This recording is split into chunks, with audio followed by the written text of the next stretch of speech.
Και ερώτηση της βουλευτή Α Θεσσαλονίκης της Δημοκρατικής Αριστεράς, κυρία Σασιμίνας Ξηροτήρη Κατερινάρη, προς τον Υπουργό Ανάπτυξης και Ανταγωνιστικότητας σχετικά με τα επιχειρησιακά προγράμματα της περίοδου 2007-2013 και την υλοποίηση των νέων προγραμμάτων της περίοδου 2014-2020.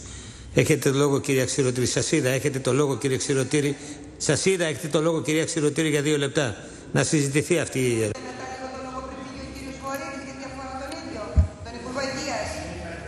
Μία παρατήρηση σας παρακαλώ πολύ για την ερώτηση που αρνήθηκαν να βγουν οι υπουργοί άλλοι να απαντήσουν. Εγώ για 2 λεπτά.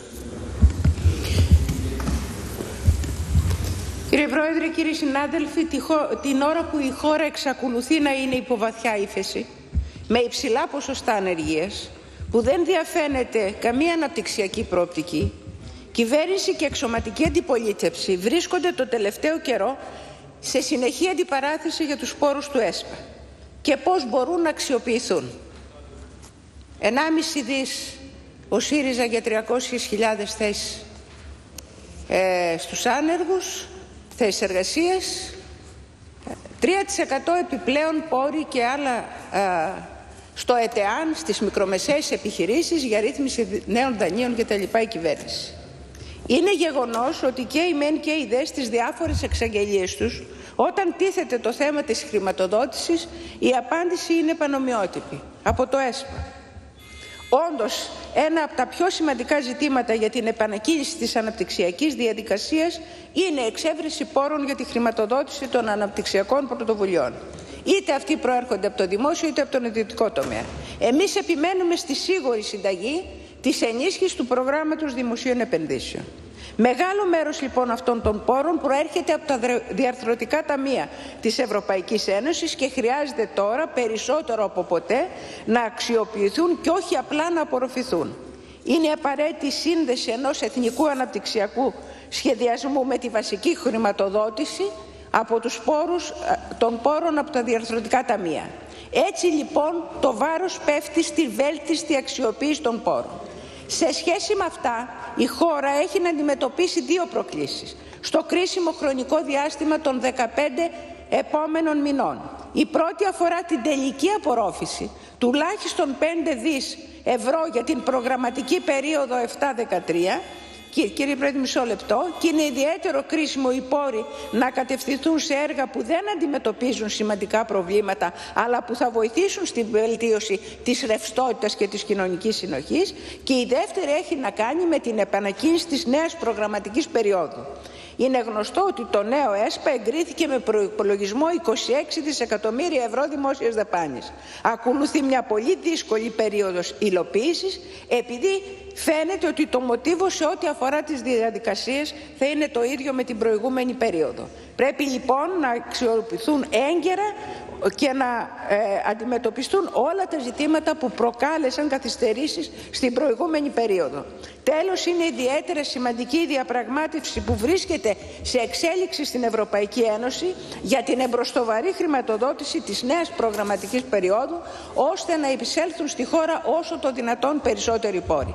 Γι' αυτό λοιπόν σας ρωτώ, σε ποιο στάδιο βρίσκεται σήμερα η υλοποίηση των επιχειρησιακών προγραμμάτων της περίοδου 7-13, αν έχουν αντιμετωπιστεί όλα τα προβλήματα ώστε να προχωρήσουμε στην απορρόφηση, και δεύτερον, αν υπάρχουν αποτελέσματα, τελείωσα, για την εμπροστοβαρή διαπραγμάτευση της χρηματοδότησης και αν έχουν εντοπιστεί οι παθογένειες για να ξεκινήσουμε σωστά με τη νέα προγραμματική περίοδο. Ευχαριστώ, κύριε Πρόεδρε. Εμείς ευχαριστούμε. Ορίστε, κύριε Υπουργέ, έχετε το λόγο για 3 λεπτά.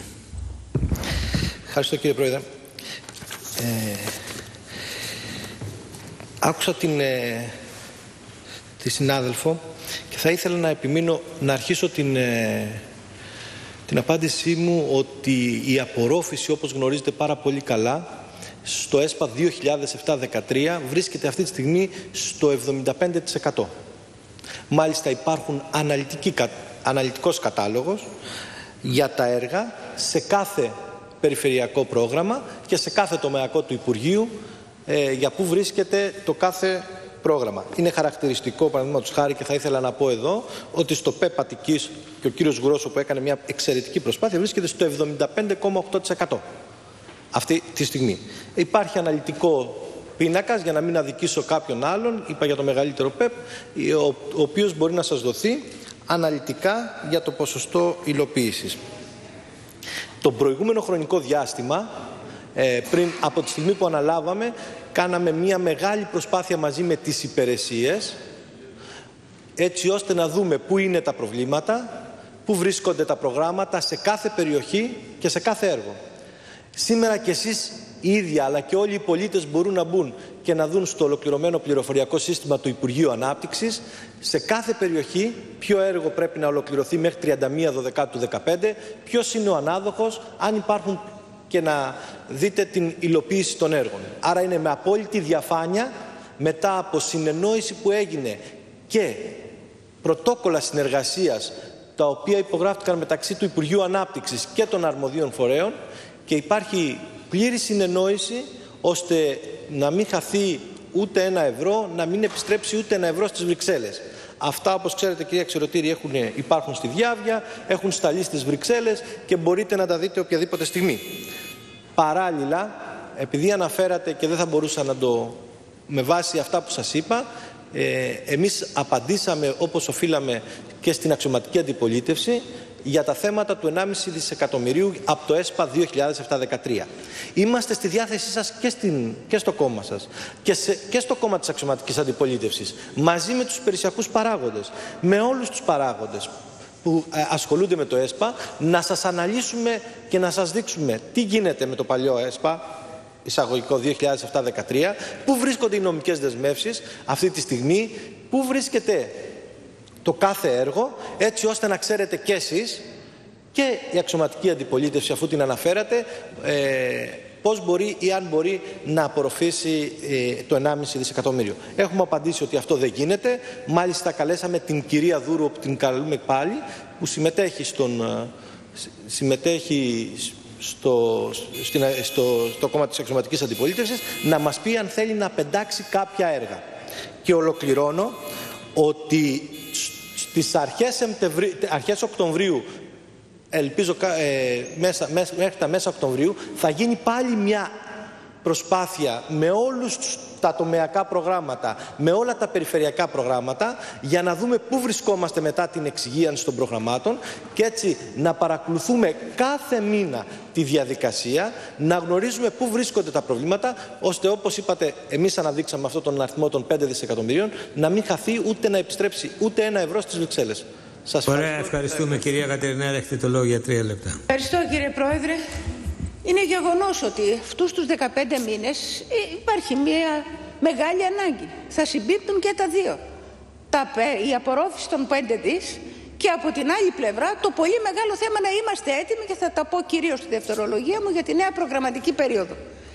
Στην τελευταία αξιολόγηση του ΕΣΠΑ από την Task Force υπάρχει πάλι η προειδοποίηση ότι υπάρχει κίνδυνος να χαθούν χρήματα ή να επιβαρυνθεί ο κρατικός προϋπολογισμός.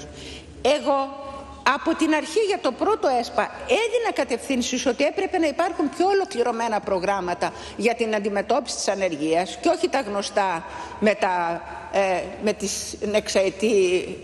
εξάμηνη επιδότηση κτλ.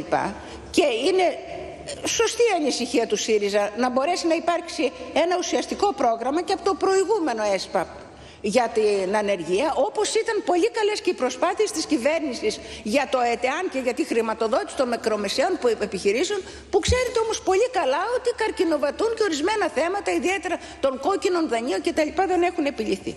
Άρα λοιπόν για τους δύο αυτούς τομείς ακόμη υπάρχει αντικείμενο και ανάγκη από το προηγούμενο ΕΣΠΑ, για να μην χάσουμε και χρήματα από έργα που δεν υλοποιούνται. Θα πάω τώρα στη νέα προγραμματική περίοδο. Από το Μάιο που εγκρίθηκε το νέο πρόγραμμα έχουν συμπεριληφθεί σε αυτό βασικές αρχές για τη λειτουργία του. Και όμως έχουν περάσει 4 μήνες και δεν υπάρχει ένα προσχέδιο ενός νόμου που πρέπει να ενσωματώσει αυτές τις αρχές. Τι να κάνουμε? Κάθε φορά για κάθε ΕΣΠΑ και ενδιάμεσα κιόλας κάνουμε πραγματικά τροποποιήσεις, απλουστεύσεις κτλ. Για να μπορέσει να λειτουργήσει καλύτερα. Έτσι αυτές οι δομές τώρα βρίσκονται ακόμη στον αέρα και υπάρχουν τα πολλά υπουργεία που εκμεταλλεύονται το κενό αυτό και ανάλογα με τη δύναμή τους προσπαθούν εκτός ενός ολοκληρωμένου προγραμματισμού να αποσπάσουν ένα μεγάλο κομμάτι από την πίτα της διαχείρισης. Την ίδια στιγμή δεν έχουν εγκριθεί ακόμη τα επιχειρησιακά προγράμματα που σύμφωνα με τις πιο αισιόδοξες προβλέψεις το νωρίτερο που μπορεί να έχουμε τα προγράμματα αυτά θα είναι το 2015. Όλα αυτά σημαίνουν μεγάλη καθυστέρηση στην εκκίνηση της υλοποίησης της νέας προγραμματικής περίοδου και για την οποία μάλιστα διαπραγματευόμαστε και έτσι πρέπει μια εμπροστοβαρή χρηματοδότηση. Είναι αδιανόητο λοιπόν στα 25 χρόνια που έχουμε 4 προγραμματικές περιόδου η χώρα να έχει ακόμη να αντιμετωπίσει προβλήματα στην αξιοποίηση των κονδυλίων. Θέλω να πω ότι υπάρχουν προβλήματα επάρκειας των φορέων υλοποίησης. Τώρα θα έχετε και ένα κενό με την παρέτηση του κυρίου Γιαννούση και στις κεντρικές υπηρεσίες. Πολύ περισσότερο στις περιφερειακές υπηρεσίες. Για να μπορέσουν πράγματι να υλοποιήσουν και να απορροφήσουν τις ένα σωρό 32 τον αριθμό διαφορετικές, τελειώνω κύριε Πρόεδρε, νομοθετικές ρυθμίσεις που εντόπισαν σε τομείς που εμφανίστηκε ένας μεγάλος όγκος επιπλοκών. Σε ό,τι αφορά λοιπόν την επάρκεια θέλω να επισημάνω και πρέπει να το δείτε αυτό ότι οι υπηρεσίες και ιδιαίτερα της τοπικής αυτοδιοίκησης δεν έχουν καταφέρει να αποκτήσουν την απαραίτητη τεχνολογία και θα πρέπει να στρέψετε την προσοχή σας εκεί στην ενίσχυση αυτού του δυναμικού και όχι στις οριζόντιες ή οποιασδήποτε άλλες απολύσεις. Υπάρχουν στελέχη τα οποία πρέπει να αξιοποιηθούν και να εξειδικευτούν σε αυτό το αντικείμενο. Είναι χαρακτηριστικό το παράδειγμα του Horizon για το 2020. Ούτε μία πρόταση δεν έχει εγκριθεί από την Ευρωπαϊκή Ένωση. Τι κάνατε, τι έγινε, γιατί τέτοια αδυναμία να συγκροτήσετε προτάσεις για πολύ σημαντικά προγράμματα. Επομένως πρέπει πράγματι να επιταχύνουμε πολύ περισσότερο. Υπάρχουν κενά και πρέπει να τα επιλύσουμε. Ευχαριστούμε. Κύριε Υπουργέ, έχετε το λόγο για 3 λεπτά.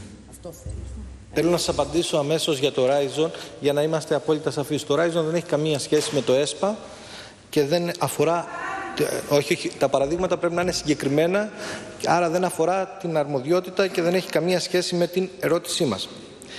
Θέλω να σας πω κυρία Ξηρωτήρη, γιατί πιστεύω ότι θέλετε πραγματικά να υποστηρίξετε την προσπάθεια που κάνουμε. Θα σας πω ότι έγινε μια πολύ καλή προσπάθεια το προηγούμενο χρονικό διάστημα πριν αναλάβουμε τον ασχηματισμό και τη νέα πολιτική ηγεσία στο Υπουργείο Ανάπτυξης με το νέο ΕΣΠΑ. Για πρώτη φορά είχαν εμπλακεί όλοι οι φορείς της αγοράς και έδωσαν ουσιαστικές προτάσεις που μαζί με τα στελέχη του Υπουργείου Ανάπτυξης, και θέλω να πω ότι βοήθησαν και είναι η καθημερινή προσπάθεια που κάνουν είναι εξαιρετική, φτάσαμε να ήμασταν η δεύτερη χώρα στην Ευρώπη η οποία καταθέσαμε τον Ιούλιο τα προγράμματά μας για το νέο ΕΣΠΑ. Άρα αυτό είναι μια εξαιρετική προσπάθεια. Το δεύτερο είναι ότι από τη στιγμή που τα έχουμε καταθέσει τα προγράμματα, μέχρι σήμερα η Ευρωπαϊκή Επιτροπή δεν μας έχει απαντήσει. Όπως δεν έχει απαντήσει σε εμάς, δεν έχει απαντήσει και στις υπόλοιπες χώρες. Παρόλα αυτά, όπως θα γνωρίζετε, η κυβέρνηση έχει κάνει μια διαπραγμάτευση και έχει πάρει μπροστοβαρή μέτρα στο θέμα της απασχόλησης, 700 εκατομμύρια. Μεταξύ αυτών θέλω να σας πω είναι και τα λεφτά από το ΕΣΠΑ τα οποία δόθηκαν στους παιδικούς σταθμούς, 120 εκατομμύρια. Και παράλληλα έχουμε στείλει στην Ευρωπαϊκή Επιτροπή όλα τα εμπροστοβαρή μέτρα που χρειάζεται και περιμένουμε από την Ευρωπαϊκή Επιτροπή να μας απαντήσει. Άρα από μέρους μας έχουμε κάνει όλες αυτές τις προσπάθειες για να συντμήσουμε το χρόνο και παράλληλα με το ΕΣΠΑ 2007-2013 να αρχίσουν να πέφτουν στην αγορά και χρήματα και δράσεις που έχουν να κάνουν με το ΕΣΠΑ 2014-2020. Μέσα από όλη αυτή τη διαδικασία θέλω να σας πω ότι είμαστε σε πολύ μικρό χρονικό διάστημα. Οι μεγάλες αλλαγές που θα γίνουν με το νέο νόμο του ΕΣΠΑ δεν είναι μια εύκολη υπόθεση και θα ήταν πάρα πολύ σημαντικό και εσείς να μας στείλετε τις δικές σας προτάσεις. Θα γίνει και διάλογος. Σε όλα τα κράτη βρισκόμαστε, γιατί είναι μια πολύπλοκη διαδικασία και πρέπει να δούμε τα λάθη και τις αδυναμίες του παρελθόντος για να μην συνεχιστούν. Και είμαι σίγουρος ότι το επόμενο χρονικό διάστημα θα είμαστε έτοιμοι για να το καταθέσουμε στη Βουλή. Όμως θέλω να σας πω και να σας κάνω την πρόταση του Υπουργείου Ανάπτυξης, τη δικιά μου, της πολιτικής ηγεσίας, ότι είμαστε στη διάθεσή σας, κομμάτων, βουλευτών, οποιαδήποτε στιγμή να σας αναλύσουμε τόσο για το ΕΣΠΑ 2007-2013 όσο για το νέο ΕΣΠΑ. Σας ευχαριστώ πάρα πολύ. Εμείς σας ευχαριστούμε. Είμαι αριθμό 92.